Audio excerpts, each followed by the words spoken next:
Both of you bear witness as one of the Amy's picks up what appears to be a parking meter. You see her pull it out of the cement on the sidewalk, and she throws it through the window as it strikes Gary. And you see him reaching for your hand, Rob. It's gonna be all over. All right, Gary. Holy shit. I mean, it's He grabs your hand, press his keys into your palm, and then you see him drop to the ground of the paperback exchange. We gotta go. Gary's gone. Where the hell have you been? Kind of dealing with a crisis. That's where I've been. We've got to move the car. I know. I got your note. A lot of other stuff is happening all at once, and I had to cover for my dad. What do you mean it doesn't matter? They're here. We need to move the car. If they get the car, bad things happen. And I think that knee's flipped. I think he's talking with that FBI agent. We've got problems. We need to get the car. We need to get it out of town. That's our job. Okay. Is there anyone else who can get it? The hell are you talking about? No. Okay. I'll get rid of the car, okay? We have to get rid of it together. You can't do it by yourself. As you walk in this total darkness, your senses begin to take over. But before it can extend into the very depths of this warehouse, you see a red light go. Have you come to finish me off? Depends on your definition of finish. I will give you none of the information that you require. I will never betray them. Let me free. I have been monitoring the police bands. It appears that there is a malfunction with the automatons in the town. That only happens on one occurrence. My friends are here. We really don't have a lot of time. Do you want my help or not? Why are you helping me now? You helped because catch I'm me. not me. Shannon, get in. What a thorn in my side you are, Christopher. Yeah, I do have a fantastic quality of being able to pass through the veil. One of my favorite things about this life is disproving silly notions regular folks have cooked up in their little minds and written in their little books. One of the best bubbles to burst is paradox. You look in and see Jimmy tied to a chair, and you see a robed figure standing over him and walking back and forth. He goes, see, you believe, Chris, that you can't die here, right? Because you have seen your older self, and you believe that you are the only Jimmy Chris because you told that to yourself, right? Well, see, that sounds pretty fucking leaky when you say it out loud. So in theory, I shouldn't be able to shoot you in the fucking head. And you see him pull out a gun and place it against Jimmy's forehead. But you can't dive to save yourself, can you? You just get pulled around like a rag doll. Well, let's see just how trustworthy paradox is. Love it.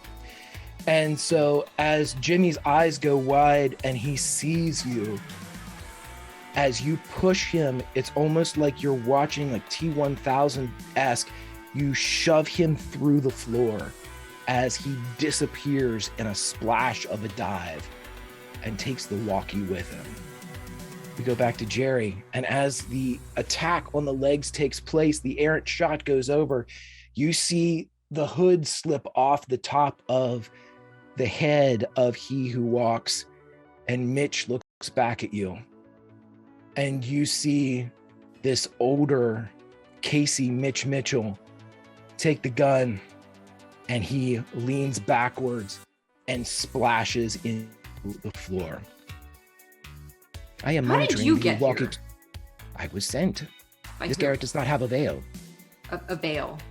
A veil, a preventative field that keeps people from diving in and out of it. Oh, okay. And other garrets do? Only one garret does, yours. Jerry, you get to the top of the stairway and you are the first one to hear the ragged voice of Ben McKenzie screaming.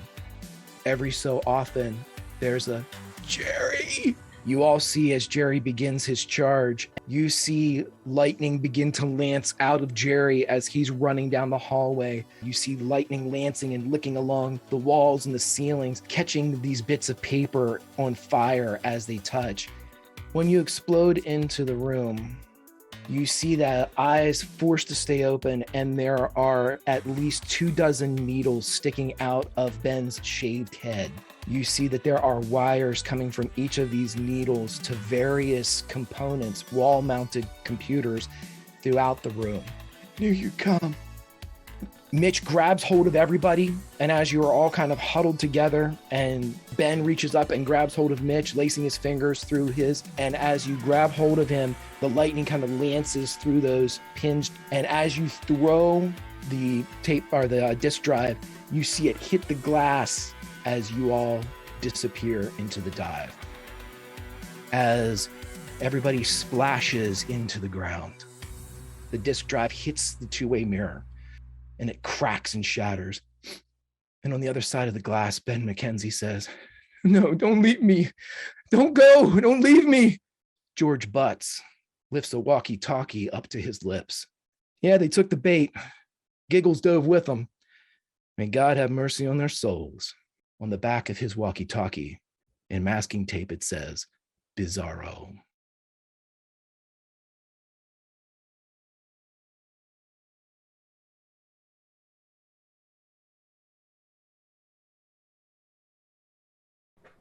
Arise, minions, and welcome to unMadeGaming. We are here in the right order at the right time for Atari Twilight. This is episode 6. We survived so far. But Greg's still trying to kill us. So if you like what we do here and you want to support the channel, and you want us to help support Saruman the Wise over here, you can join us on our Patreon down below. That is the best way to support us. While you're down there, click on that Discord link and join us over in the Discord. Be a part of the community. Be a part of the conversation. And as always, in the bottom right-hand corner, you will see the corruption bar. That bar serves two purposes. One is when that bar fills, Gandalf the White can cast a spell on us, and 2, every single dollar that goes into that bar goes back to these wonderful, amazing faces you see here before you. Also, please continue to make Lord of the Rings jokes at Greg's expense for the rest of the day. It would make my week. That being said, Greg, take us to Mordor. Another way to get the equivalent of a corruption is to continue to make the Gandalf jokes. So thanks, Mike. Anyway, guys, glad to be here. Before we can go forward, we have to go back, my friends. Atari Twilight is a story about the 80s, played using Free League's Tales from the Loop system. Tales from the Loop calls its setting the 80s that never was because of the fantastical elements added to our history. However, here at Atari Twilight, we call it N80s, one of a limitless number of possibilities. Our kids, our heroes, will be traveling between these different variations of the 80s, learning important facts to hopefully take back with them to their own reality. Secrets abound, hidden presidential bunkers, potential allies, twisted versions of themselves, and secrets of the loop, all revealed in the copies of their world. But between all of these different 80s spread out like rows in a garden, between all of these 80s, some things never change. The music is the same. The movies, books, and TV, pop culture, all the same. Everything that you remember or heard about happened. As for our sandbox, Garrett, Maryland is the heart of it all. There, 5 kids seek to save not just their 80s, but all the 80s that ever were, including our own. In their way stands a cadre of forces so fantastic that only the greatest decade could house them. Characters from television, movies, and books walk the streets of Garrett. The Transformers, Knight Rider, the Joker, the characters of King's books, and many more, all present. Garrett, Maryland, their hometown, is the Nexus. And unlike any of its mirrored versions, their Garrett is inaccessible behind a wall of unknown force, a veil. And their Garrett is where the fate of everything will be decided. Their Garrett is where they must return. For it holds the loop, a great mysterious research facility, a miraculous particle accelerator that powers not only scientific progress, but the imagination. And this vast and terrible loop will be the Armageddon of all existence. And only these heroic teenagers can stop it if only they can return to their reality. In this, the last year of the greatest decade, here in 1989, it will all be decided for good or ill. The end of the age, and this tale is upon us.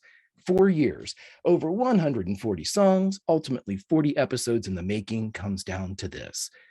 Now we return not to their Garrett, but to a Garrett in the highlands of Maryland. What secrets and dangers await them? When last we saw our heroes, they faced an army of parental robots. They met a fantastic four-wheeled friend and a terrible secret known only to Jerry Baker. But that was then. Where are we now? The only way to go forward is to go back, my friends. Back one last time to our shared story, our 80s. Back one last time for the love and memories. Back one last time to stand with our fantastic heroes. George Butts, struggling to stay alive in a world without power. Shannon Locke, fate's wild card in this grand game. Casey Mitch Mitchell, the second to last of his kind. Rob Ott, beloved son. And Jerry Baker, inside him rests the power of lightning and a dangerous secret. Welcome one and all to the end of an age. Welcome, my friends, to Atari Twilight Rollout, Episode 6, Clear and Present Danger. My players, your Lucky and Pride, both refreshed. And if I could, would one of you like to roll lead for this session? And this person cannot be Rob.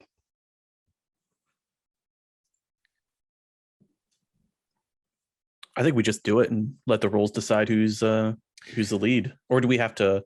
Yes, see, that would be nice if I wanted to give you 5 shots at it, but I don't want to do that. I want one of you to pick and roll one. Oh, that's right. That's right. Because okay, I forgot what we did last time. That's my bad. I think it's Butts or Shannon are our go-tos. Okay. I can go either way with that. What would you prefer? I think at some point we'll all have a chance at it. So Probably.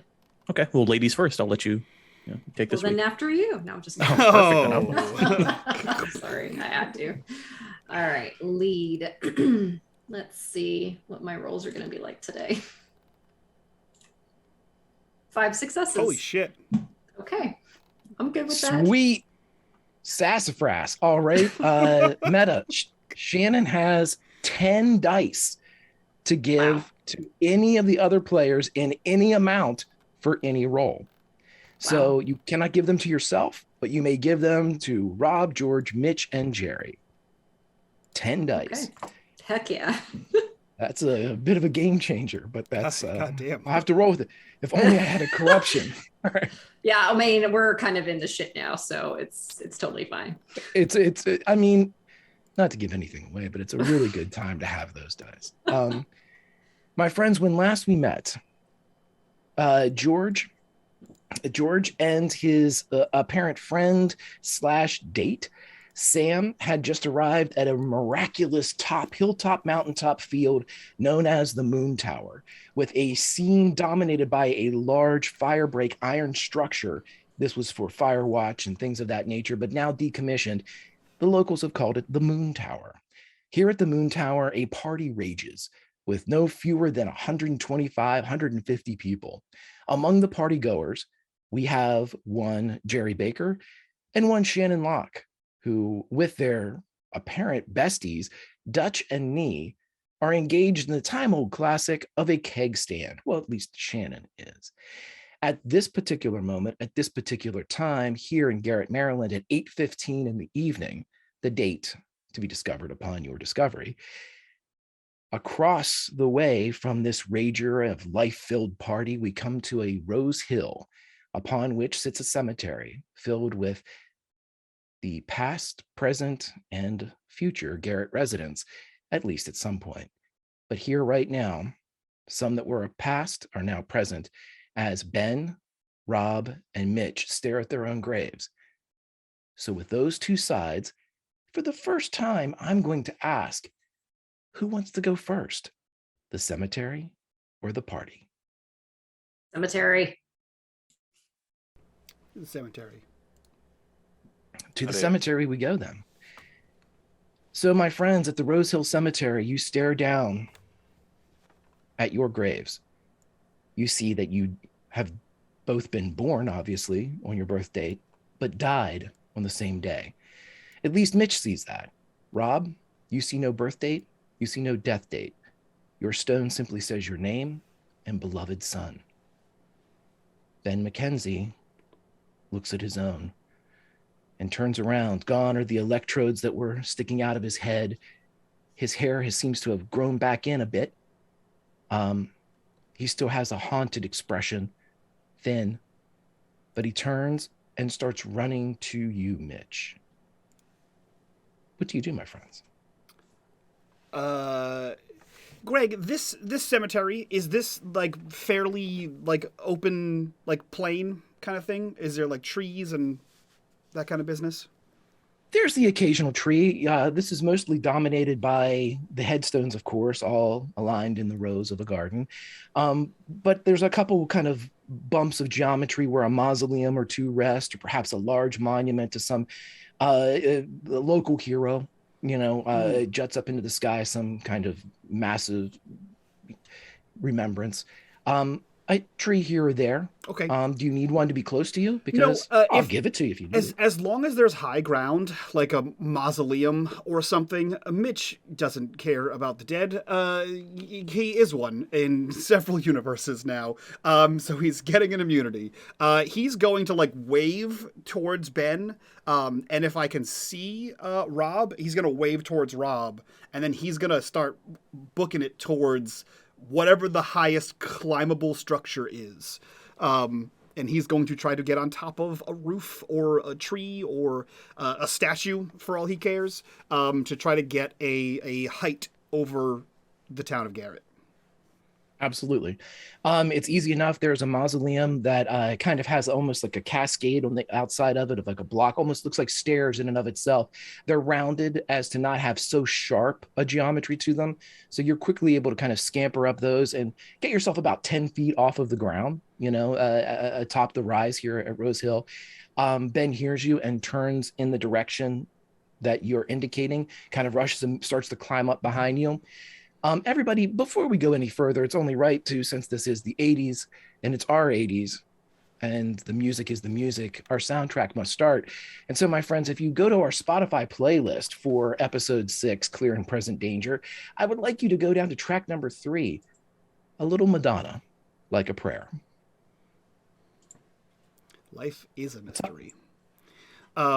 Yeah, once he gets up there, not really taking notice of Ben's safe here in the cemetery, ironically, he is like unnecessarily cupping his hands over his eyes to block out the moonlight. I don't know. And he's looking around the town of Garrett. The same thing he did in the last Garrett. He's looking for identifiable structures that either are or are not there. Is this structure different here than it was in the last one? Is it missing one like Castle Grayskull was missing? He's trying to identify what is off here. Sure. Go ahead. You can roll me a investigate as you look around. Rob, what are you doing? You see Mitch climb atop this mausoleum. You see Ben follow him. Ben's just about on top of the mausoleum to join his friend, and you are still at your grave. What would you like to do? He's gonna stand there and just kind of look at it for a second. Give it like a kick, not like he's trying to kick it over, but just kind of just kick at it. He's gonna turn around and in absolutely no hurry, just make his way over to the mausoleum. Roll me an investigate when you kick your stone.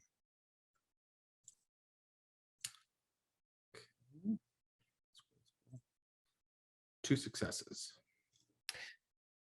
The Rose Hill Cemetery is well tended. It's not as if weeds creep up around all the stones, but lawn care and lawn service for an area this size is a perpetual thing. And it seems that this particular segment, at least the segment where your stone is probably next on the list to be tended to. So there's a bit of grown up grass. But as you kick it, you notice something sparkle in the moonlight at the base of your stone. Well, yeah, I'm gonna pick that up. Well, okay, let me rephrase that. I'm gonna bend down and see what it is. I'm not just gonna reach my hand down there and pick up glowing. Sure. You kind of, carefully spread the grass to kind of look and reveal what this sparkle happens to be. As you do so, you see that there are 2 items there. One of them appears to be for lack of a better definition, a ring that you would get out of a bubblegum container. One of the ones with kind of a split bottom to the band, so it could fit any sized finger. But the ornament or the indication, the stone of this cheap plastic ring is a symbol of the Autobots. And beside it is a piece of glass grass.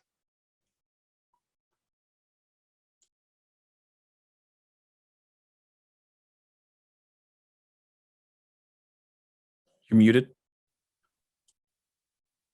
Good call. He's gonna put the ring on It fits. and the glass grass in his pocket. It is pocketed. Ben takes to the top of the mausoleum and runs or scrambles the kind of 3 or 4 feet towards you, Mitch. And he opens his arms up wide as you're looking around. And if you don't stop him, What are you doing? he goes in to hug you. What's happening? We don't hug. Rob He hugs. says, what do you mean? We don't. I've never hugged. I don't think. I don't. You We've guys never. came for me. We've never hugged before. Yeah, man, but I've never been stuck inside a thing before. Did you see what they did to me? Yeah. Oh. All right, man. he like puts an arm around him. That's like He that's goes, Rob- you go side hug, he goes like full chest hug. Okay, all right. That's Rob's thing. That's Rob does the. It can be everybody's thing. Okay, all right. Okay, we gotta. All right, okay. And he like Okay. peels his arms off of him. All right, okay. Listen, we gotta do stuff. We gotta figure out where we are and where everyone else is and what's wrong here. And are you know what? Are you okay? You had a lot of. We've been through a bunch, and this is not the worst I've seen you, but I still don't- pretty bad. I don't know, but they were doing stuff to my head. What were they doing? I don't know. Okay, They stuck needles in it and I saw that. it hooked me up to a battery or something. Oh, I mean, if it helps at all, when Jerry came in all cool and lightning-y, some of the lightning was bouncing around your head, and that was pretty cool. I didn't see it. Well, it was your head, so yeah. I Anyway. guess that's cool. Are you like okay now? Like, are you? I don't know. You're in like a different body now, so I mean, I guess. You're the one that knows everything about this stuff. I don't know anything. Why does everyone keep thinking that? I just keep getting thrown along. Rob, are you joining them atop this building?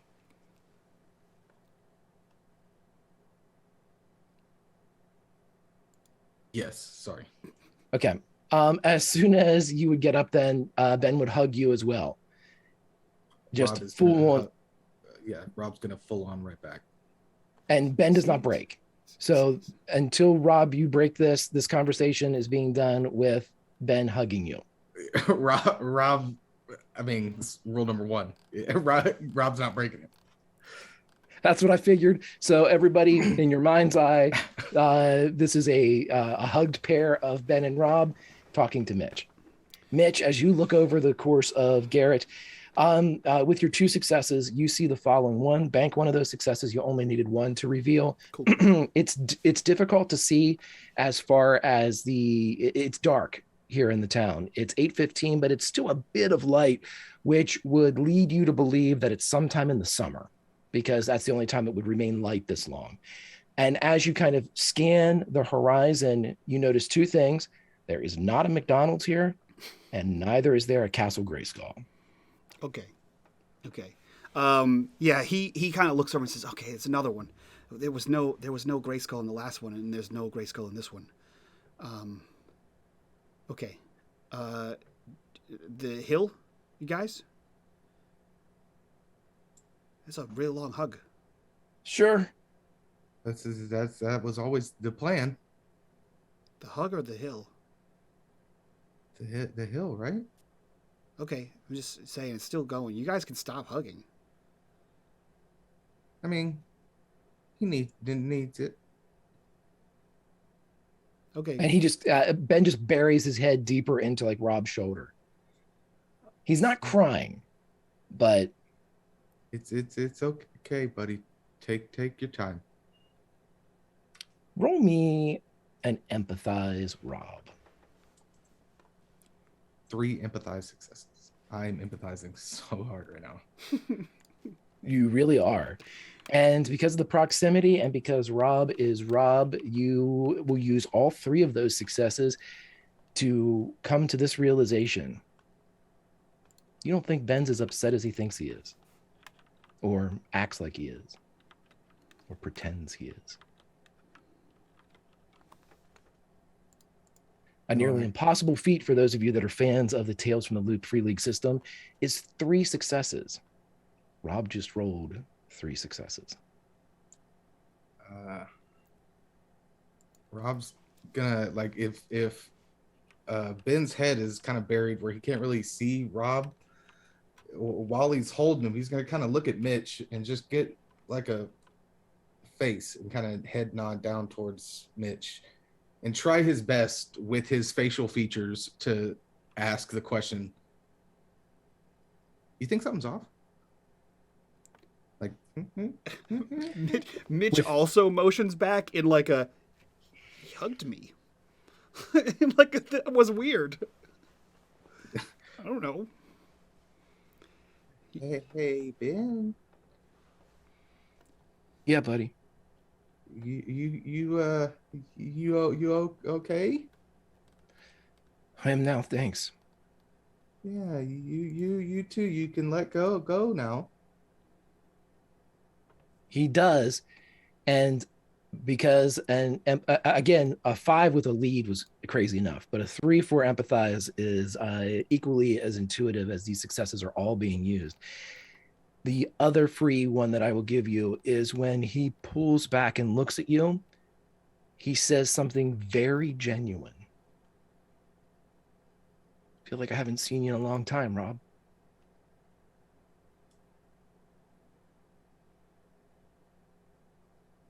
It's like less than Yeah. 24 hours, man. It hasn't been that long, but given what you've been through, he looks over at Mitch, looks over at Ben. I get it, but what did happen? I showed up there and I was trying to get to Maggie's and they got me and they took me to that place and they locked me up.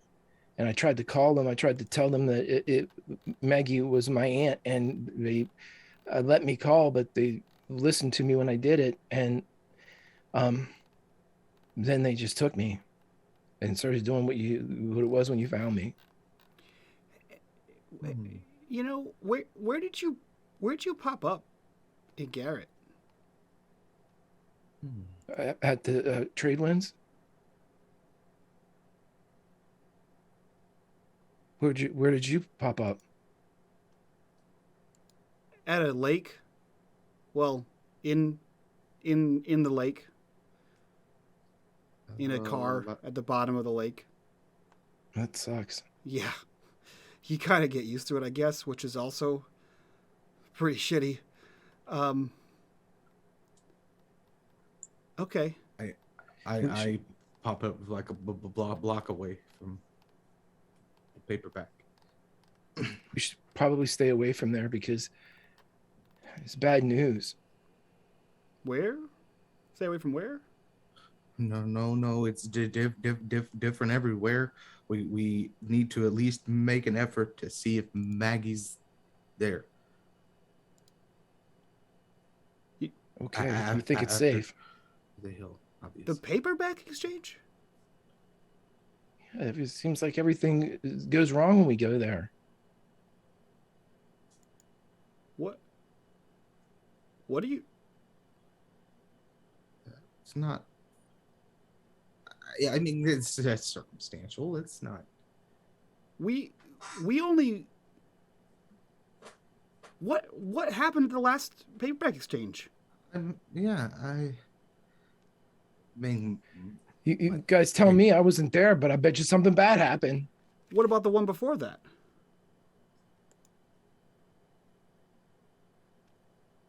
I mean, right? It's like they look for us there.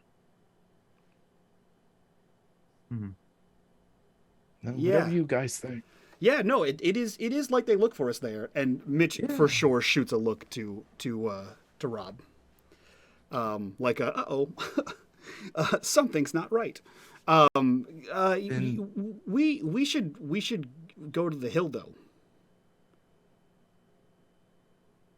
Okay, yeah, and sounds safer. Got a point about the paperback exchange. Remember when I hurt my thumb? That's true, and Gary. Yeah, do you remember that, Ben? When you broke your finger, yeah.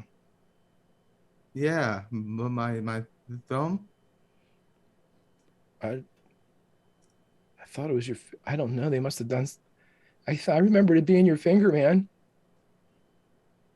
Yeah, it was one of them.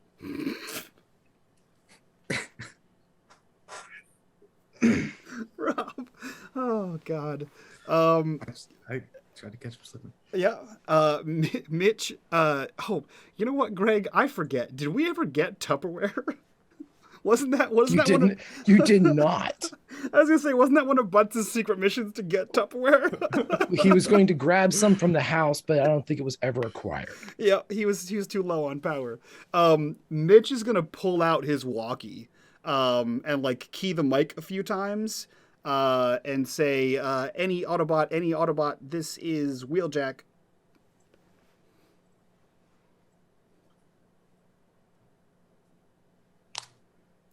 You don't hear anything. That's for about weird. 30 seconds. You're gonna hear an echo when Rob frantically turn his off. Yeah, I mean, Rob's would go off as far as being keyed. Roll me a. This is going to be a program. Ooh. Yeah, program. Mitch, I'll allow you to do this. You may get +2 dice since this is the Mitchy Talkie. A semi iconic item for this particular moment. I have a +2 to that. It didn't pop up. So let me just roll you 2 Sure. successes. 1 success. With 1 success, as you have to move away from the frequency just a bit. It's just a few spots on the dial. You can hear a voice. You're not sure. It's not that it doesn't sound familiar. It doesn't sound strange. It's just garbled. And you can tell that there are words being spoken. I will take, before we go over to the Moon Tower, I will take, with the program, let's just do an investigate from everybody, from both Rob and Mitch, as you kind of huddle around this and listen. 2 successes is what you need. You hear 2 words. At least you're pretty sure these are the words. Paperback exchange. And we zip through the air of Garrett, Maryland. And everybody, if you could, please cue up track number 1, Greg's favorite 80s song. It is Q Feels Dancing in Heaven. And as we zip and spiral down around the large structure known as the Moon Tower, they're already like ants upon a hill or at a picnic to be ruined. Several adventurous and inebriated teenagers are scaling the outside of the iron structure, getting from halfway to 3/4 to the top flat portion, which has been padlocked off as far as the safe ladder goes. So the only way to gain the apex of this top of the world moment at Garrett is to climb the outside.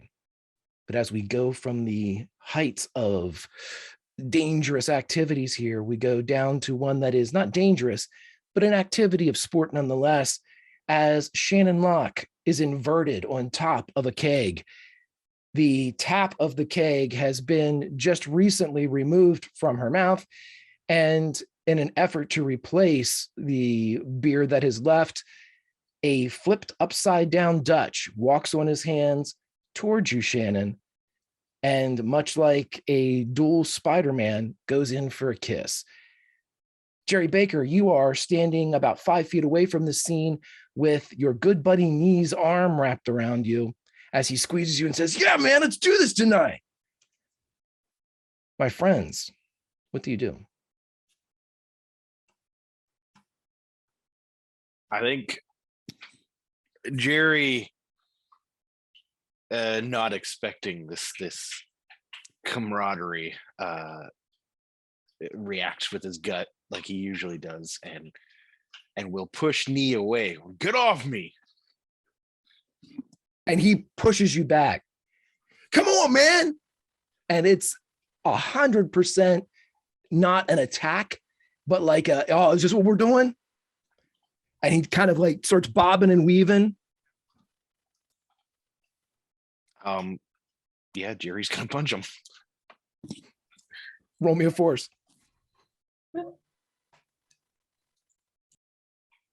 That's no successes on 10 dice.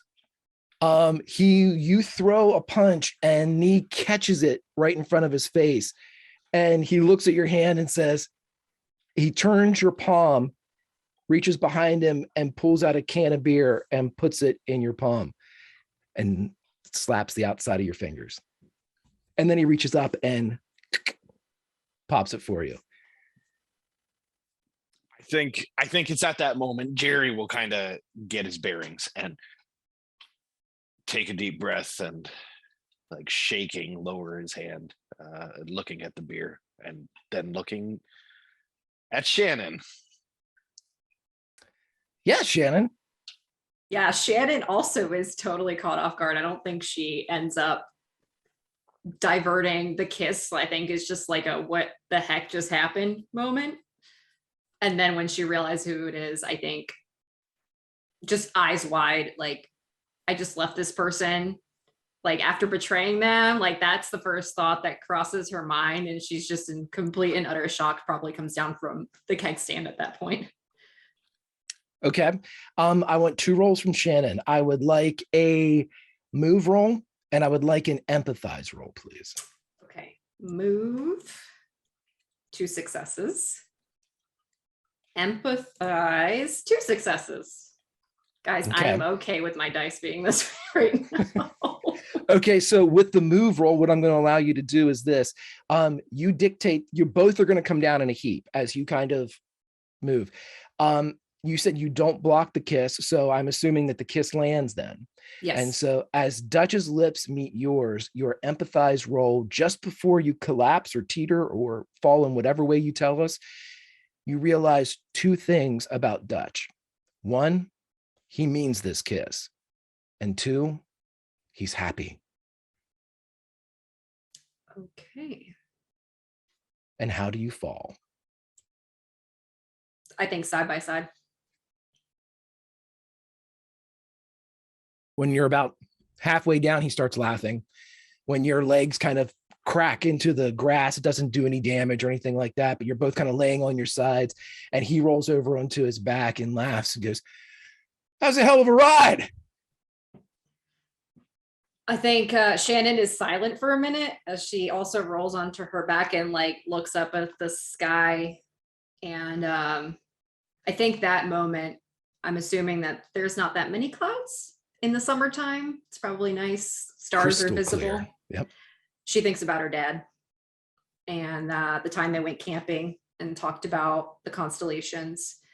And I think she probably just looks sad and doesn't really say anything or react to Dutch. As you're laying there side by side, you would feel his hand search for yours.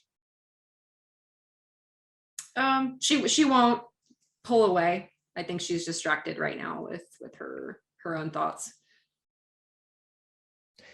He would wrap and lace his fingers in yours, not like fingers and like fingers in between fingers, but just fingers inside of your hand. Yep.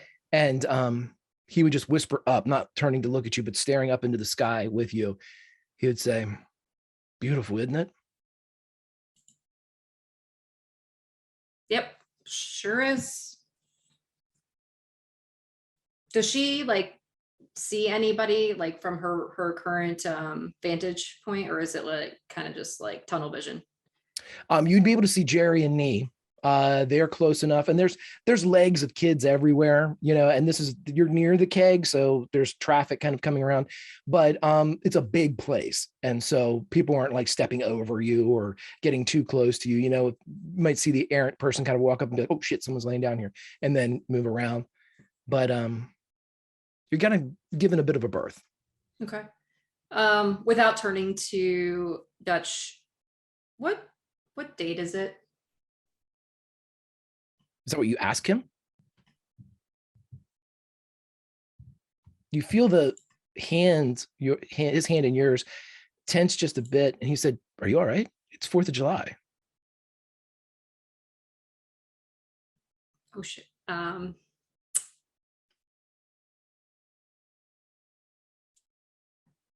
Yeah, but what date is it? Tuesday? Oh man, the date, like the whole date. Tuesday, July 4th, 1989. Right. Right. Are you testing me? No, I think I haven't been drinking that much at all. I think maybe I have. She Are you kind of all right? like gets up a little bit, like sits up on her hands and lets go of Dutch's hand. You I don't feel know. his hand is kind of like supporting you. It's not trying to be creepy, but Yeah. it's like he's trying to like keep you upright, like he thinks you might throw up or something. I'm fine. I'm just probably just blood rush into my head too fast, kind of, and yeah. Yeah, so okay. Is there some food somewhere maybe? I got like the chips and stuff back in the truck, but Yeah, could you mind getting that? sure. Hey, Nee, pass me your keys, man. And Nee, who still is looking at Jerry, kind of shakes his head, reaches into his pocket, unclips his keys from his belt chain, and throws them to Dutch. Dutch takes them. I'll be right back. Thanks. She throws a glance over to Jerry, like. And as that Find it- happens too, over top, Dutch looks at Jerry and Nee and is just kind of like keep an eye on. You can see there's concern on his face. Yeah. Then he moves off.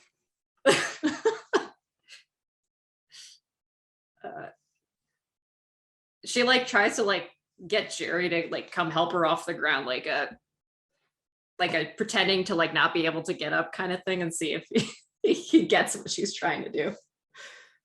He's a little slow, but he was looking for some sort of guidance. So yeah, he'll pick up on that and go. Yeah, she'll kind of like take his hand and like purposely stumble towards him and like hold onto his shoulder, like side check shoulder. Are you Jerry? Like whispering like to him. Yes. What's Okay. going on? I have no idea. Dutch just kissed me. What the hell? I tried to punch Nee, but We need to pretend like everything is normal, whatever normal is here, okay? We gotta like, I got Dutch to go to the truck. Now we need to get rid of Nee. Any ideas? no. Okay, I'm gonna go throw up. Good idea. She like stumbles away again, purposely over the top, exaggerated stumbling, and like, yeah. Right. As soon as you get maybe 2 stumbles away, and Nee looks at Jerry and he was like, "Go with her, dickhead. I'll get some water." Yeah, water, and maybe a bucket or We're outside, dude. right. Water. Fast. When you say fast, he kind of looks at you and cocks an eyebrow like the fuck, and then goes to find water at a teenage party in the 80s. Yeah, good luck with that. Right. He's also going to look for the Ark of the Covenant while he's out. As he moves off, our camera follows Dutch as he weaves towards the kind of the secondary lot field where everybody parks their cars, and is moving towards a kind of a beaten up brown truck. And as he moves through, he inadvertently kind of catches the shoulder of a kid. Hey, oh, sorry, dude. George, you see Dutch kind of shoulder check you lightly and then apologize as Sam looks up at you. I don't think we should stay here. I think we should, we're gonna get in trouble. I took Veronica's, I only have my 180-day permit. Whoa, what are you talking about? We just got here. Yeah, but I mean, does this look like us? It's a Yeah. party. But again, they're playing Q Field, so it's weird. No, just get over that. You know, it's we got to do this, right? It's part of being a kid growing up. You know, we can't walk away from parties. Let's just only stay for a little bit, okay? Get back in time to see the fireworks. Fireworks? 4th of July fireworks. Oh, yeah. Yeah, duh. Can't miss those. Right. Wait, can't we right? just see them from here? Well, we could see them from here, can't we? Yeah, but I mean, they're done in the park in town. And I mean, from this distance, we'll only just kind of see a little bit of them, like flashes. I mean, let's see how we feel. You know, let's not commit one way or the other. Let's see how it goes. Maybe we warm up a little bit. I'm going to have you roll me an empathize, George.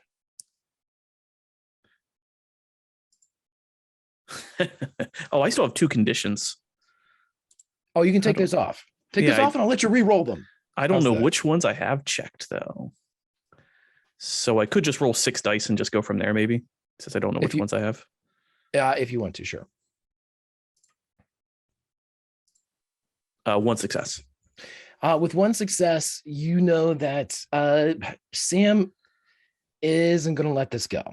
She's not real comfortable with you all being here. And you see that she's scared. And there's sort of like a desperate quality to not wanting to be here. But she's here, obviously, because George, or whoever the George was before you got here, really wanted to come to this party. All right, well, okay. And she kind of squeezes your hand. Let's do this. All right. Let's just walk around and see who we know, and just go from there. It's a party, so and he playfully shakes her hand, just loosen up. He kind of obviously reading the room. Right. And you see her, and for a second she kind of does shakes her whole body. Right. Just get loosened. Okay. Yeah. Whew. All right. Let's do this. Let's do this party. It's a party. Yeah. Can I survey the party and see if I see any of the other kids? I don't think I've seen any yet besides me, obviously. Right. I will take and investigate from you, and I will also take and investigate from one of the other people, whether it be Shannon or from our good buddy Jerry. Jerry's not great at paying attention. That's true. And Shannon is looking around already for others. So I'll go ahead and roll that. I still have the 2 conditions on. Dang. 1 success. George does not see you, but you see George. Okay. She elbows Jerry pretty hard. Maybe not on purpose, but to make sure that she got his attention. Hates butts. Oh, is that Sam? I think so. Oh, this is a weird place. Yeah. You think your girlfriend is neat? That's not funny. You sure? Because I'm laughing. I'm sorry. I'm sorry. This is a serious situation. Yeah.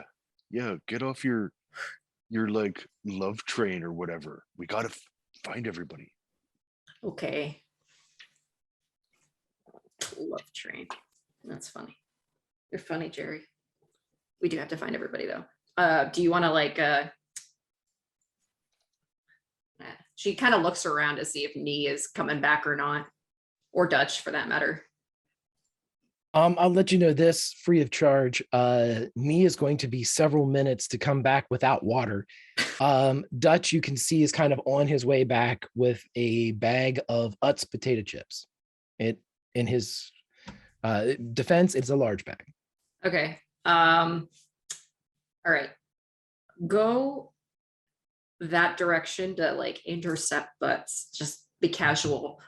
And Shannon kind of looks around to see if somebody is like throwing a hoodie anywhere. You're looking for like suspicious folk?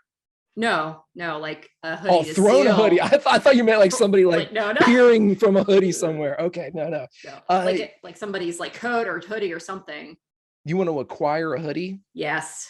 Okay, roll me an investigate because it is 4th of July. A successful investigate, you find a hoodie. Okay.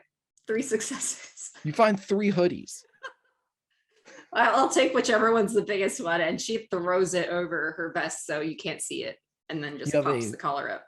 Yes, you have a navy blue West Virginia Mountaineers hoodie on. Perfect. And she kind of just, in as sneaky of a fashion as possible, I'm happy to roll for it if you want, tries to make sure that Dutch does not see her. Like as she's leaving. With 3 investigates, I will allow you to find the hoodie and make it past Dutch. As if you're trying to intercept George, I will allow you to do all of this without Dutch's knowledge. Okay, perfect. That is what we do. Okay. Jerry's not in disguise. He's just kind of hunched over, but still quite large. Dutch seems to be going one way, and following Shannon kind of takes you around where Dutch is going through. So you all miss one another, but you do intercept Butts and Sam, Kirkshaw for that matter, as you all kind of congregate amidst the party at the Moon Tower. Hey, Butts and Sam. Hey, what's up, Jerry Bear? Shannon. Sam's hand squeezes yours, George, and she kind of turns and leans into your ear. How do you know these people?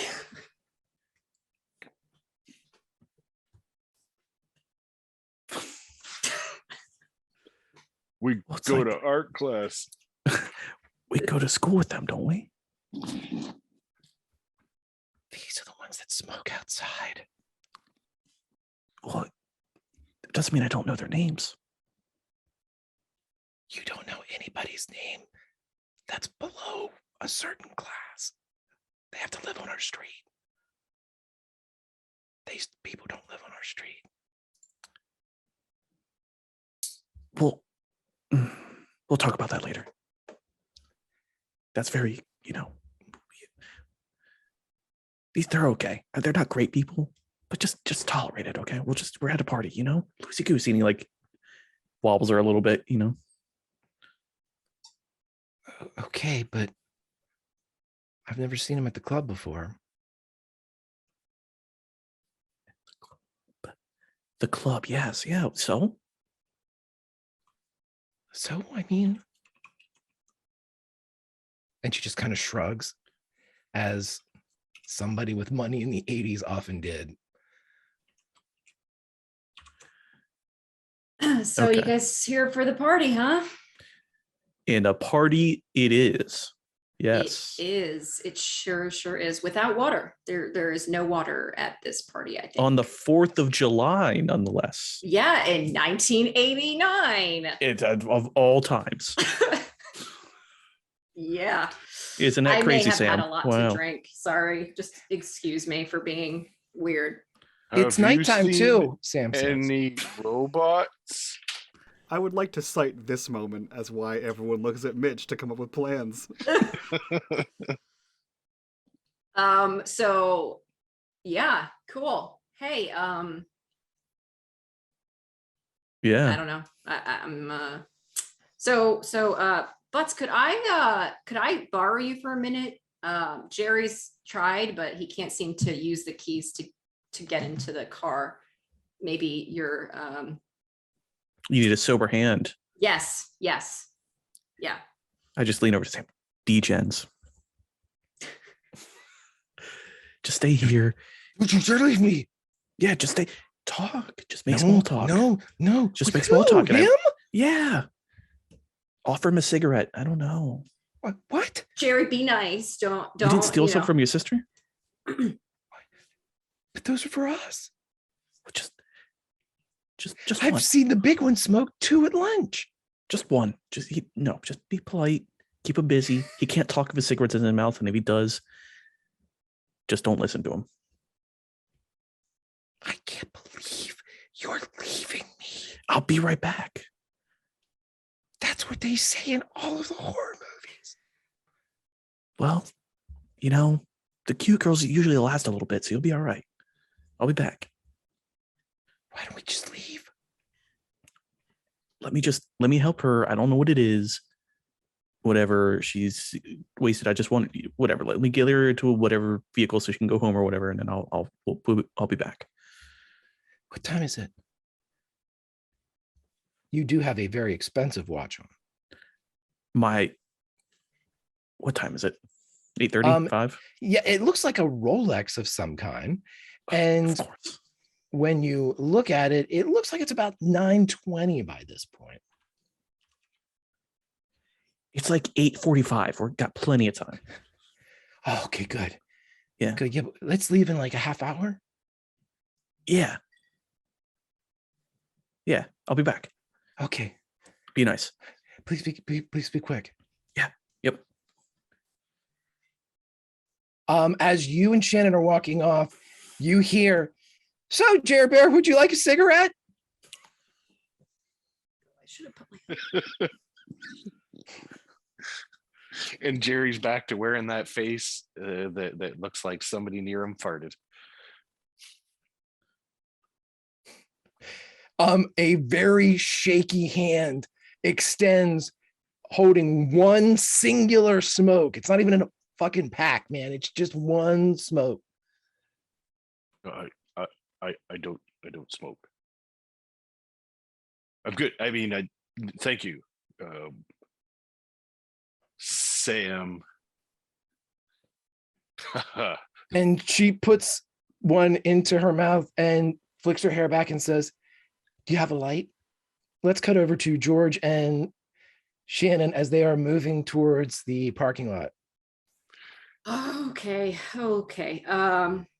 I don't know what's going on just yet, but everybody's very friendly with each other by the way of kissing and such. So Oh, you and Jerry kissed? no, not Jerry, Dutch, which is almost worse. I can't tell. Okay. Oh. Look, can we not just no, we're not Yeah, talking about that. whatever. Okay, so you and Sam. Okay, that's great. I don't know where the rest of them are. It's like nighttime. Also, problem. It's almost my birthday, and I feel weird, and I don't know what to do. I don't even know how old you are. What are you talking about? It's your birthday. Like, I just feel old. That's all. okay. It's Well, fine. It's like we left, and it was like winter, and now it's summer, and all this time has passed, and I feel like we're not saving anything. yeah, it's time is a it's time. Yeah, it is time. Okay. Okay. Yeah, so you feel weird. I mean, I think we've been jumping a lot. Maybe that's just a side effect. I'm just thinking like maybe this Shannon was drinking a lot before I got here. Yeah. I mean, there is a lot of beer here, so It's gross. Yeah. It's gross. Okay. What are we gonna do about Sam? She seemed kind of jumpy. He doesn't want to be here. Okay, but like we need to find the others, and Sam is probably not going to be on board for that, for you ditching her, because she seems kind of clingy. Yeah, I can't speak about this one. Normally I defend Sam day and night, but I don't know this one from that one. But she's here with her sister's car, so I think drive her home, then take the car, or we steal Dutch's car, or Nee's car, whoever's car. We're stealing a car. That's all I'm saying, because we can get wherever we need to be. This is par for the course for me. I'm okay with this plan. Yeah. So I'm assuming Mitch probably dead again, so he's probably in some graveyard. Right. Yeah. So we should look where recent dead body or even some old dead urn bodies are. Or old. Yeah, exactly. So What if we could go to the morgue? That's where I was last time. we could try there. We also have walkie-talkies. I should probably turn the volume on. Yes. Yes, you're right. We should do that. We have to go to the hill though. Maybe one of them might be alive. Or I think we're alone. Let me just. Okay. Yeah. Jazz to Autobots. I'll give you this one for free. The moon tower is 10 miles outside of the town of Garrett. Oh. Jazz to Autobots. Oh, they're dead as hell. All right, we got to figure out where they are. Okay. We're gonna exhume their bodies. And with that, we spiral into the air with the Jazz to Autobots, and that signal breaks up about 4 miles away from where we are. But we continue the other 6 until we get to the hill in Garrett, where we see Rob, Mitch, and Ben. You have been sitting here for 25, 30 minutes, my friends. Where the hell is everybody?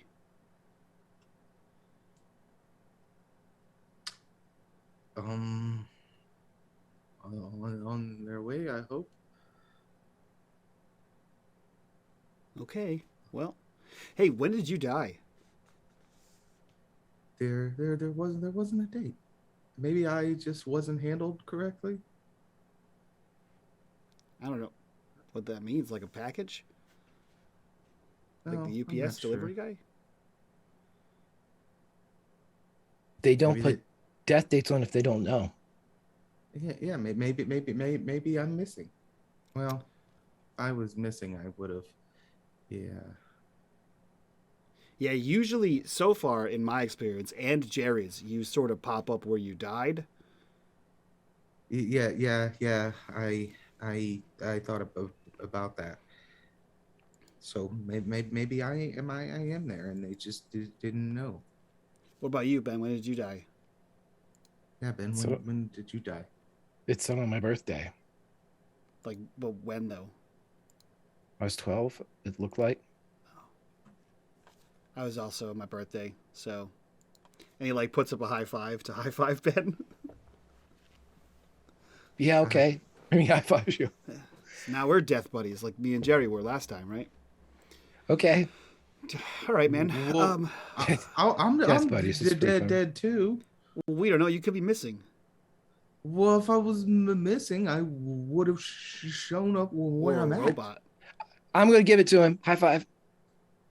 And he has his hand out, and you accidentally high five his hand. That's just pointing out in a direction. All right, listen. And when he high fives you, he pulls it away and snaps. You weren't looking, so. That's weird. Yeah, Okay, listen, things guys. like I have an idea.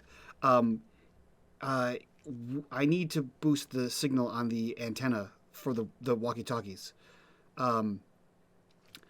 We could climb the one tower that I fell off of, or we could go to the old guy DJ. What's his name? DJ Rock. We can go see him and climb his and hijack the radio tower. The relay tower? It's outside of town. The radio tower? Mm-hmm. Yeah. They just relay it from here. DJ M Rock is out in the woods. Oh. I've never Well, been there. So I guess the tower here, Or we could see if Maggie's around. But why don't we go to the tower instead? I like that idea. Or we can go to Butts' house. Yeah, well, which one's closest? Because I'm a be honest, it's been a long day. The paperback exchange is between where you all are on the hill, and for if you go over to the map, I will show you. Currently, you are all at the top of the hill, and so if you proceed down, Butts's house, if you're going to his dad's, would be, or I'm sorry, Butts's house would be right up here, and the paperback is here. I thought you said Jerry for a second. Oh. And I thought, why the fuck would you be going to Jerry's? Greg, whereabouts is the radio tower from season 1 that I climbed and got attacked by fucking Decepticon? It fell off. Yeah, it's way down on the edge of the map. It's between the Mav truck graveyard and the trade winds, so it would be right there. If you can see that all the way over to the right side. Yeah, we could. Okay, so if we and he like gets a stick or something, and like is drawing on the grass, we could go to Butts' house first, right, and then we keep going down. We jump onto Main and we go down. We hit the paperback exchange, see what's going on there. We can go to the trade winds, and stop by your house, Rob, and see what's going on over there, and then we can cut down to the radio tower. Oh, I mean, we don't have to. Okay, we can skip your house. But Butts is rich, so they might have satellite TV. We could probably do something with that, right? No, it's completely different frequencies.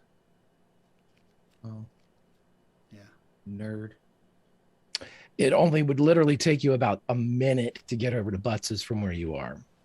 Cool. His house is right off the next block. As soon as you go up, the house is dark. Fuck.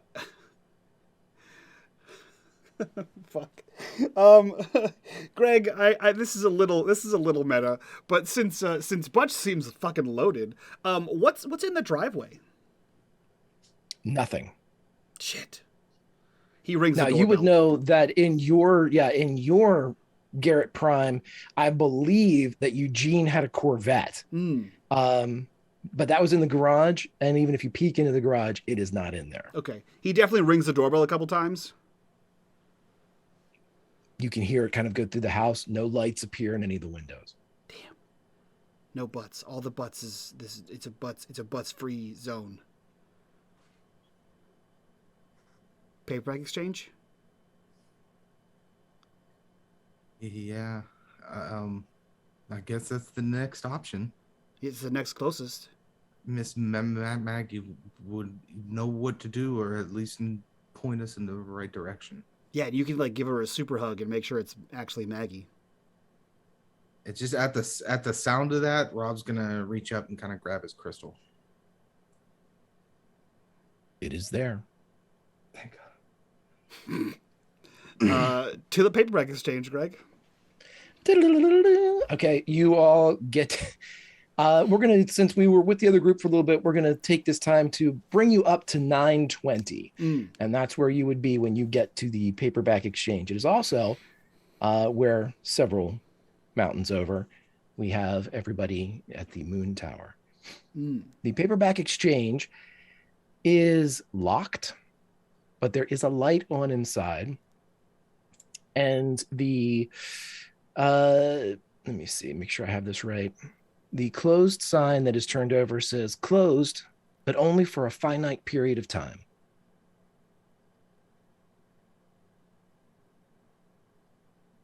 What do you do? Do you have a secret knock, Rob? Or And it's probably different here. So, you know, like they probably don't have the same knock or anything. But I can try. Yeah, what's the worst that could happen? And Rob's literally just gonna. Rob, as you get close to knock on the door, it's just three knocks. Something that happens simultaneously to your knock, roll me and investigate. Maybe nothing happens. Oh no. I have one successful investigate. With one success, you are given the following just as your first knuckle hits the 3 sequence. You notice there are no crystals in the paperback exchange, none. As you look through, the usually dangling from fishing line crystals are absent, giving an almost large quality or a kind of a cavern-esque quality to the paperback exchange, because normally you can't really even see the ceiling. The drop ceiling is covered by these descended on various lengths and various altitudes of crystal. And as you hit that first knock, you hear from the back, I could have sworn I heard something, but don't worry, I think we have some left over from paying. So, and then a knock. What? Coming! And you see through the non-beaded doorway in the back comes a man, maybe 70, 75, long white hair. Hold on. Hold on. You hear the lock, the bolt turns, and without hesitation, the door opens. Oh, boys, it's 4th of July. Aren't you out having some fun? Face claim Jeff Bridges.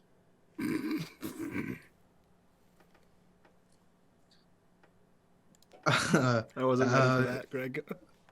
We're looking for Maggie. Oh, is one of your friends? Come on in. Come on in. If you need something, I can get it for you. I haven't shut the register down. I never really do, but come on in. Yeah. Do you own the? Do you work here? Paperback Exchange. Dr. Holter Ockerville, owner operator. Let's cut over to the Moon Tower. My friends, Jerry, how do you smoke the cigarette that you have? No. Sam does. Do you give her a light, or does she have to produce her own? You find that you do have a lighter in your pocket, even if you never had one before. I think Jerry will give her a light. You can see how uncomfortable she is. Thank you. And she sits there and smokes in a way that you think she probably learned from either Dynasty or a movie, as she's kind of smoking between her middle and ring finger. So you and Butts, huh? Yeah. Pretty special guy. He's the best. How's his dad? Is he cool? Mr. Butts is my dad. He's fine. It's just like sometimes at school you hear like, oh, that guy's dad, he sure is an evil robot. But, you know. Well, fuck, dude.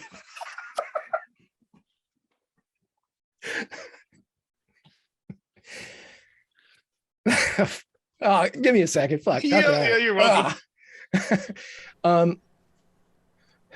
No, I don't think he's an evil robot. He's kind of boring. Oh, that's the best kind of dad. Oh, okay. What do you do for fun, Jer Bear? It's Jerry. Just Jerry. Okay. I beat people up for calling me that, but you're gonna get a pass because you're a girl. I do parties and I find my friends. Do you know Ben McKenzie? No, is he a fellow smoker? Oh yeah, he's a joker too. Huh. I gotta find him, you know. And Mitch and Rob. Rob Ott. Well, are they at the party here, or are they in town? I don't know. So we're at the Moon Tower, right? Mm-hmm. Hey, do you have a car? No. Oh. Does Butts have a car? No. Oh. Okay. You you use these two. These. Sure. She slowly shifts it from between middle and ring to between 4 and ring, or 4 and middle. Good. So I'm gonna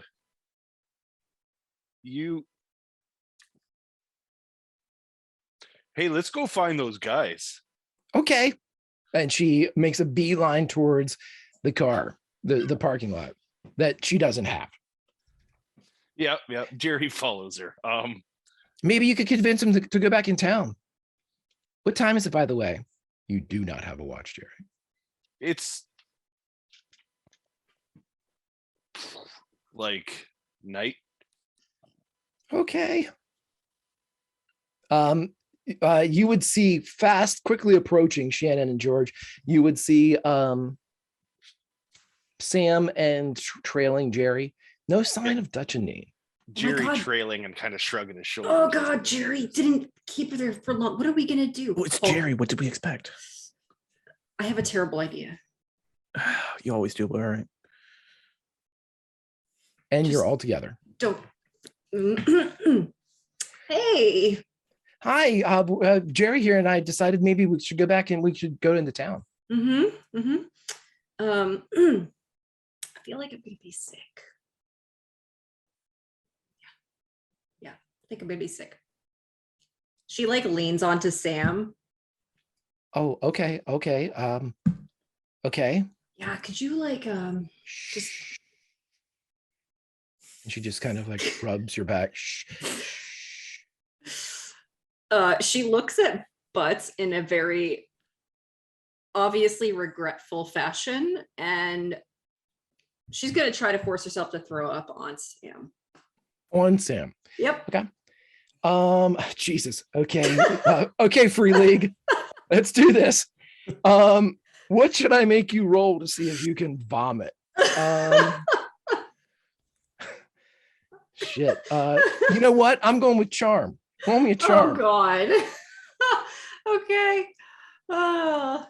One success. Oh my God. Okay, so It's just a little bit, but it's enough to gross her out, probably.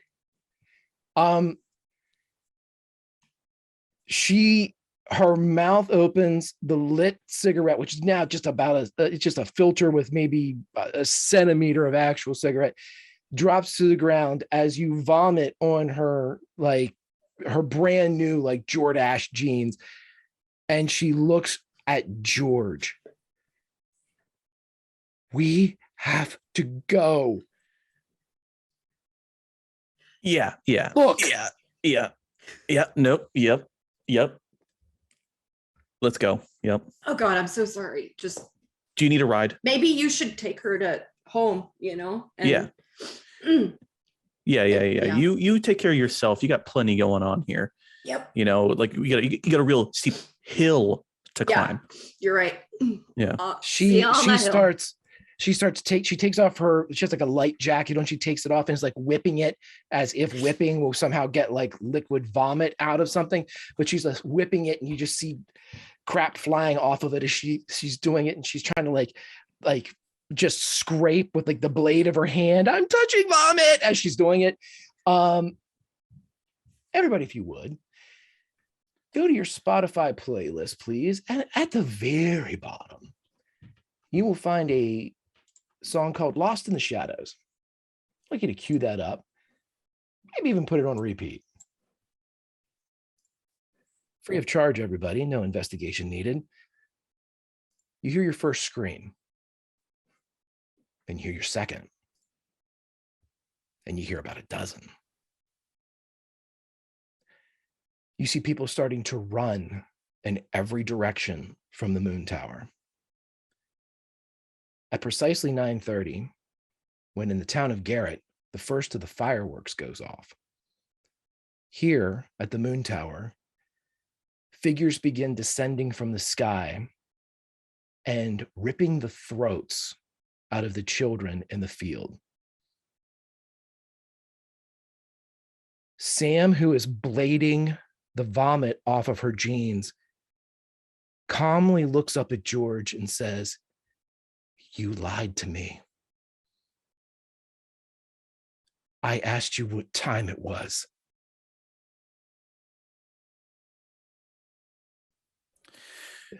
What? Yeah? Are we more worried about that? And he's like, oh, look at that over your shoulder. And like is pointing at. She shakes her head as two figures, one of them free falling from the top of the moon tower, crashes to the ground about 10 feet from you, completely still.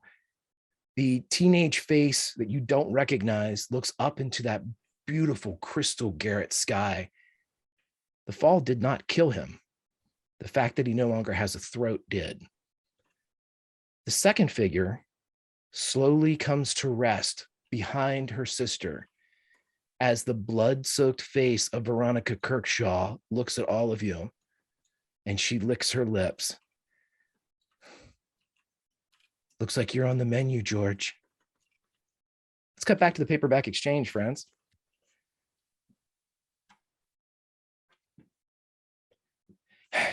Hey everybody. Looks like the fireworks are about ready to start. Can I get you anything? I was just about ready to go downstairs. I don't do well with the popping and the lights. They kind of rattle the old brain a little bit. Yeah, you were here to see Maggie, right? Yeah. I'm afraid I don't know him. Wait a minute. It's Rob, right? Did you ever find your friends? Are these your friends? What about that sharp-dressed kid you were in here with? What, George? Do you know where George is at? He came in with you a couple months ago. Haven't seen y'all since. You were looking for your buddies, a Ben and a Jerry. Yeah. Well, we found Ben, and he's gonna kind of point at Ben. Ben's reading a Batman comic book. It's so funny, these comic books. I hate you, Greg. You said you don't know Maggie? I'm afraid I don't. He's just gonna look over at Mitch. Do you know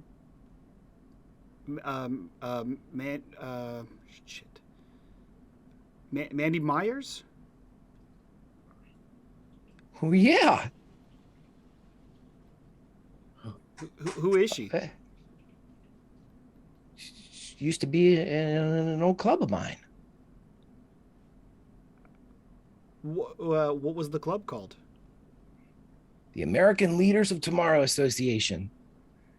Was there a Patrick Mitchell in there too? Yeah. What did you? How do you know all this? Did they tell you about us in school? Yes. Exactly. Super cool science stuff, right? Mm-hmm. The teachers. That's what I do. I'm a scientist. I thought you owned the paperback store exchange. Well, and he points to Ben's comic book. You have to be Bruce Wayne in the daytime. Oh, okay. If I can. He like puts his hand over Rob's mouth. Do you have a secret lab? Is that what's downstairs? You have a secret like scientist lab? Roll me a charm. That's my dump stat, Greg. Come on. Good thing you have somebody that's a leader. It's true. It's Oh true. yeah. Have 2 dice. Alrighty. Let me put it- Have 2 dice. Go ahead. Put a 2 in Treat there. Actually, yourself. 3. Have 3 Let's dice. have You know what? 3. 3 Put dice. 3 in Yeah, you get a dice, and you get a dice. Yay. One Yay. success. One success. He leans forward. I do. Are you a wait? Are you a mad scientist or like a No. rad scientist? Who told you that? I'm just asking. I got to clarify. And of course not. I've had a couple experiments that have gone a little haywire, but nothing that would constitute like global domination or anything. No, I'm fine with global domination. Do you have a CB radio or a ham radio? I could probably figure that out. Yeah, were you the ones that were on the frequency? Yes, that's me. Yeah, I that made was this. us. And he holds up the Look at that. walkie-talkie. He rips it out of your hands. Okay. Let's just show. I would have probably made that a little bit bigger, but I yeah, made it out of Radio Shack parts on the floor. it's impressive, young man. Thanks. Held together by hopes and dreams. No, it's screws and duct tape, but that's, I mean, It's all four. this Garrett's kind of awesome. He it closes the door. You don't mind if I lock this, do you, boys? I just want to make sure no one else comes in. No, if we can go to a Please secret do. lab, that's great. Yeah. Yeah, come on.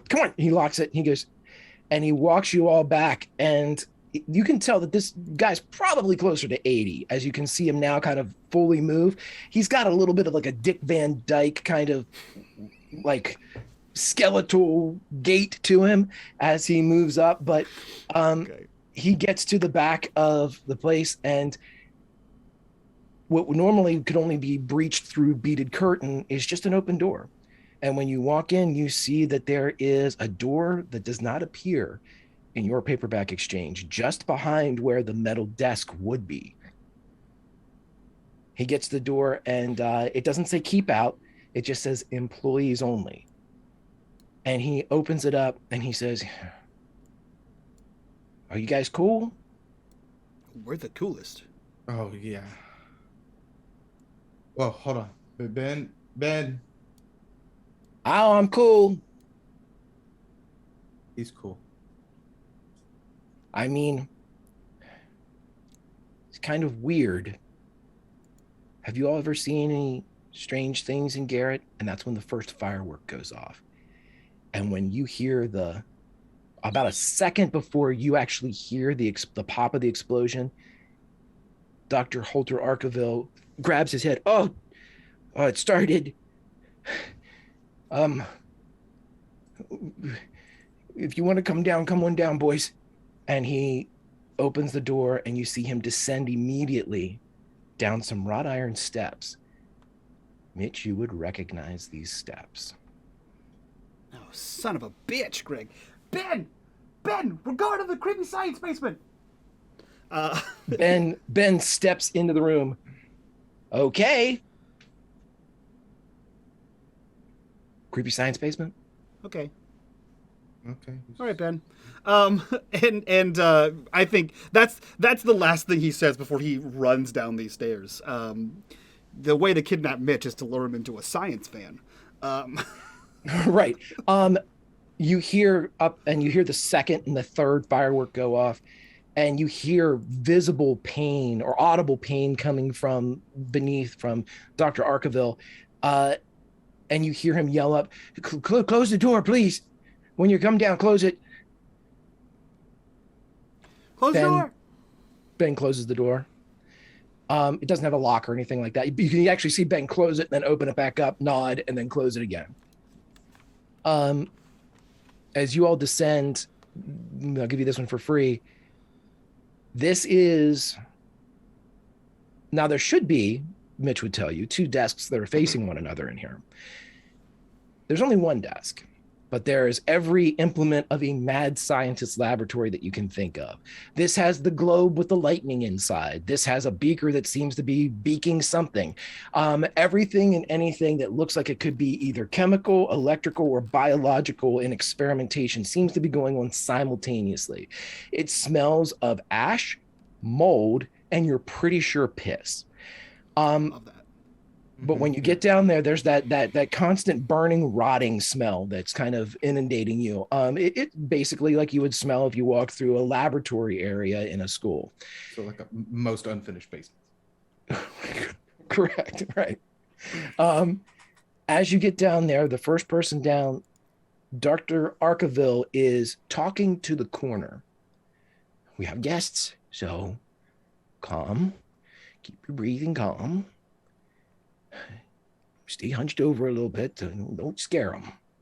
They seem to be nice boys, and they're science fans, so that's us. What you got over there? Just be calm. And he turns around. How much do you all know about different dimensions? Mitch just like looks at Rob. Dimensions? How much do you know about different dimensions? Oh, a bit. Don't be scared. This is my friend. Just come on out. And you hear.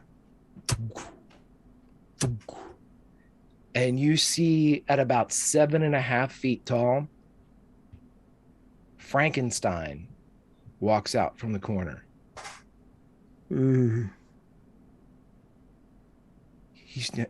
Dr. Arkaville is standing in front. He's as gentle as a mouse. They were going to burn him and stick him with pitchforks. I had to save him. I brought him here. He's my friend. I did not expect Frankenstein. It didn't either. Of all the things. Yeah, he's like from the movie. No, we got it.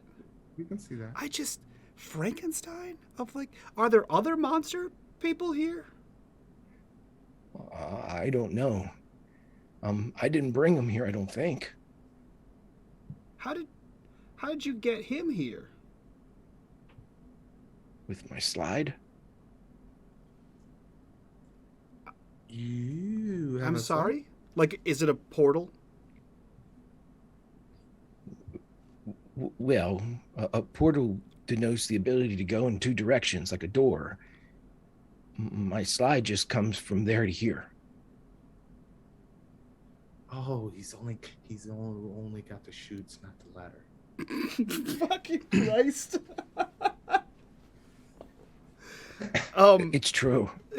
Greg, do I see anything that looks like the thing that was in the basement of the 1969 Castle Grayskull? It's funny you should ask that, because in the exact space where you saw the thing in the 1969 Castle Grayskull office, there sits a square. It looks like a frame without a picture. Can you just like reach in and grab stuff? Is that how it works? I haven't done it in a while. How do you know so much? Why aren't you scared? Boy, is he gonna shit if we dive from here. He wouldn't survive. That's rough. Okay. And he like reaches over the desk and sort of, I assume they're on wheels. He grabs one of like the old rickety, spinny like wheelchairs and like sort of slides it over to him. Sir, you're gonna want to take a seat. Okay. Okay. You too, Frankenstein. And he slides down the wall, but he listens. He sits down. Do you know? Okay, so Alta. Yeah. Sean Locke. Right. Pat Mitchell. Yeah. Melanie McKenzie. Yeah. Is Eugene Butts a member? How do you know all this? Carl Baker. Yes. Is there Anna Blake? She's Hannah Blake now. She was Hannah Green then. Dean How do you Blake? know this? Yes, how do you know this? You asked how And his eyes go wide. You're not from here, are you? we have a winner. You see tears pour out of his eyes. Okay. Oh. Okay. It works. It works. What works? It happens. You were here before and left. N- I can't make anybody leave. That was a I can only bring them in. Okay. Oof. You know, Mitch grabs another chair and just sort of sits on it, and like has his arms on the back of it, like guidance counselor style. So, okay. Son, what are you doing here? What do you need from me? How can I help? Who's Maggie? Why did you need a Maggie? Is it important? Is the world in trouble? Is there some way I can help? I don't think this is like Back to the Future. Not at all. Where we come from, we don't know you, but we know Maggie, and Maggie runs this place, and there isn't a science lab. I don't Do you know like Maggie. do you have a daughter or a wife? She's kind of old. Yeah. She like My Woodstock. family died. Oh. Well, me too. He's gonna fill his crystal and pull it out from his shirt. What about this? She might have one of these. Never. There's something. May I? And he puts his hand out for him. Oh, whoa. I'm just gonna put it under the microscope. You know what? And he's gonna reach into his little bag and give him one of the other crystals. He's not gonna. The bag is being held by Shannon Locke. The bag is being held by Shannon Locke. Is actually what's going on, and man, I don't want to give this guy my rock. Mitch sees like Rob's hesitance, and he kind of cuts in. His, do you know what? Do you know a Dr. Fox or Dr. Sawyer? They work at the Loop. What does your loop do? Powers the East Coast. But nothing The like one weird. The one in Richland, Washington, powers the West Coast. You got two over here. Yeah. Okay. Is Frank the only weird thing in Garrett? I didn't mean to bring him through. I was trying to get Frank. We were after him. Bring what through? It sounds crazy. Well, we haven't heard it. I think I brought through other monsters too. You asked before, I lied. Okay. Frank's good. He's a good boy, though. He's my friend. I don't want to get him in trouble. If something happens to me, then he'll be all alone. We're not here for Frank, and I'm 14, and he's a giant. Well. Hold on. Let's not count our chickens. We can't take Frank with us. That's not. We can't. We could have our own Frankenstein. We have robots. We have enough problems. Who's gonna babysit them? Okay. Right. Sir, I'm sorry. What you were gonna say? What kind of monsters you brought? Genus and species, please. The slide works. It was always a fan of Dr. Frankenstein. He made a friend. but the friend was, but I always thought that if he did it right, he'd have a friend. And Okay. I was thinking about that, and I found Frank, and they were coming for him. They were going to burn him, and I had to bring him in. I had to, right? You would have done the same. What else other than Frank? We're cool with Frank. I think I brought the other ones. Which ones, though? Like the creature from the Black Lagoon, the Wolfman, the Mummy, Yeah. Dracula. And we cut back to the moon tower. Of course, yeah.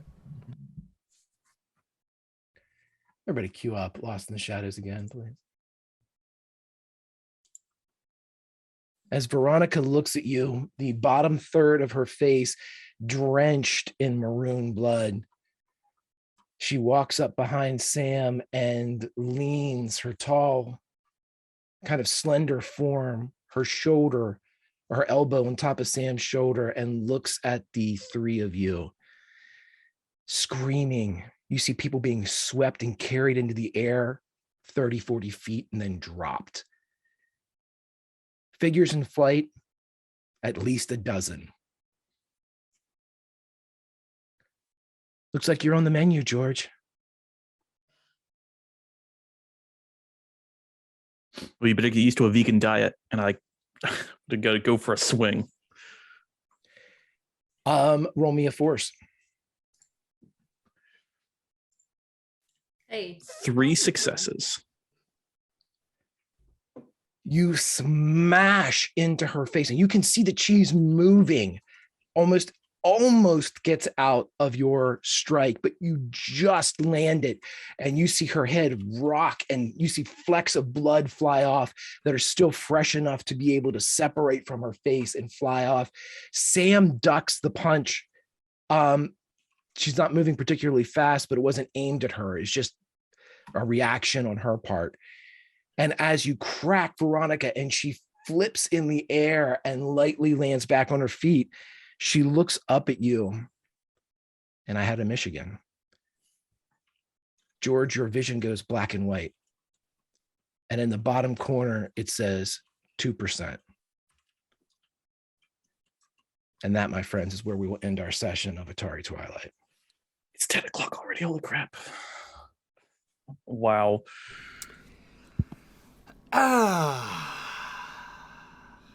Well. Well. Gregory. If Shannon wasn't a vampire yet. Okay. All right. Well, this happened. Let's go around, do our introductions so we can get the hell out of here, do this after show, and discuss fucking Garrett with monsters. Cool. Yeah, as always, if you guys like what you saw here and you want to support the channel, Patreon link down below. While you're down there, click on that Discord link. Join us in the Discord, be a part of the community, be a part of the conversation. But for now, let's do these outros. We'll start with Mike. Who are you? Where can we find you? What are you up to? Well, there's 3 of us, so. Well, you. The one that decided he was Mike. Okay, you're right. The Anonymous Rhinoceros, catch me on Discord. If you're into playing games like World of Warcraft, The Burning Crusade, let me know. Hit me up. Just That's that all I got. one specifically. Just that one game. Any other games you play, I don't care. Okay. Perfect. Bitters, who are you? Where can we find you? And what are you up to? I'm Mr. Bitters. I don't do anything other than this, so come back here next week. Perfect. Meta, who are you? Where can we find you? And what are you up to? Same, except for a meta. Great. And Frags, who are you? Where can we find you? And what are you up to? I'm Kendall, and don't. No, I'm here. Nailed it. Cool. And last but not least, Greg, who are you? Where can we find you? And what are you up to? Hi, my name's Greg, Grimcheck21502. Join me over on the unMadeGaming Discord, where you can find me always lurking about the Atari Twilight field, or you can at me anywhere and I'll eventually find it. But again, join us next week for Atari Twilight Rollout, Episode 7, We Didn't Start the Fire. Ooh. In fact, next week, if you are not caught up, you have plenty of time to do it. Next week we have episode 7, and on Saturday afternoonish at like noon we have episode 6 of Atari Twilight Twist of Fate. So come check that out as well. From what I know, it's going to be a big deal. So that's it from us. We love you for being here. Thank you for all the support. Again, Patreon, Discord, all that stuff. That's it from all of us. We're going to get out of here, do our after show available over on Patreon, the $5 a month tier. So yeah, that's it from all of us to you guys. Bye-bye.